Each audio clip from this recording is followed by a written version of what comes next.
Hi, I'm Brenda Walton. Welcome to my studio. I'd like to show you how to make a festive and elegant cartouche crown. Perfect for birthday parties and all kinds of celebrations. It's part of my favorite things collection for Sizzix.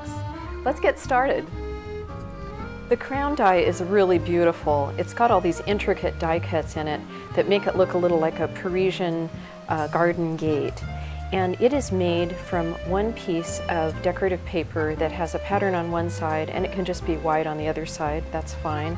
I like to use a medium weight paper for this. And if you look carefully, you can see that the crown is actually folded in half right here.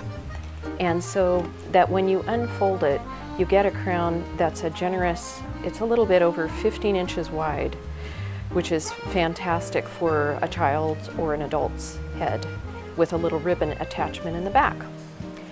Since most scrapbooking paper is only 12 by 12 inches, I am going to show you how you can cut a 15-inch crown out of it.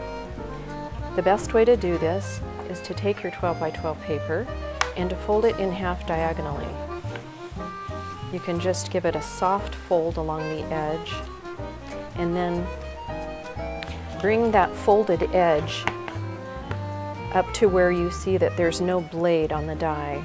So the entire crown is about here, and then here you see no blade. So that's where your fold is going to go. Just line that right up, and then kind of scoot your paper around until it completely covers the die area. Then trim the edges.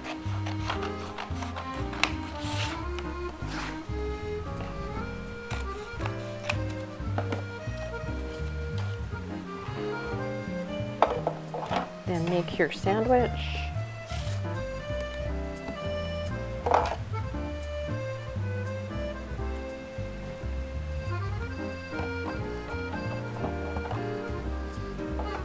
And run that through the Big Shot.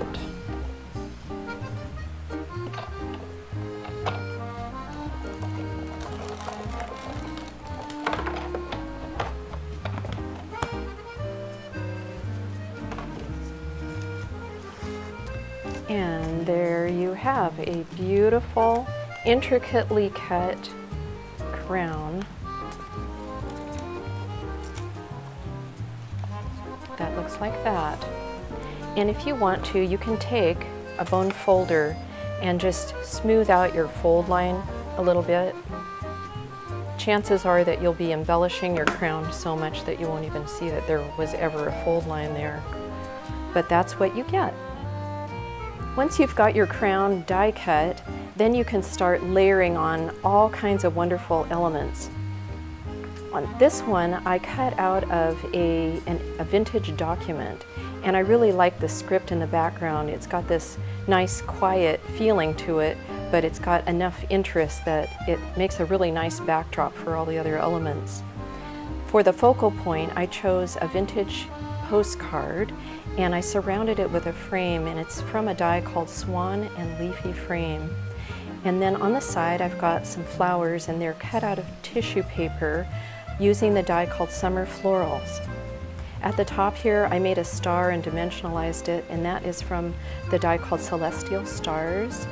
And then I've put in some other elements like a vintage velvet leaf and a little pearl flower, some pearl buttons at the bottom that are on top of an iridescent border, a little velvet bow, a gem, and some other little sequin things. And then also on the sides, I've added some seam binding ribbon, about 8 inches of it, and that gives you enough so that you can tie a really nice bow at the back of the crown and fit it onto just about any size of head. Another example is this one, and this would make a really sweet birthday crown for, say, a little girl's birthday party.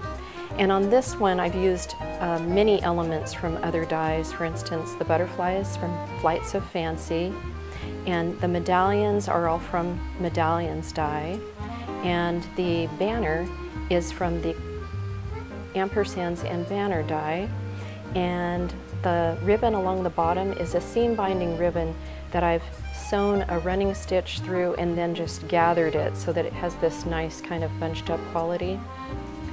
You could really change the feeling of this crown by using a different decorative paper, maybe using blues, greens, and oranges if it was a birthday party for a little boy.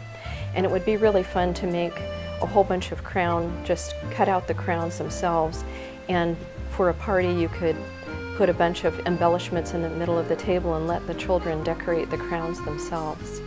I think you'll have a lot of fun with this.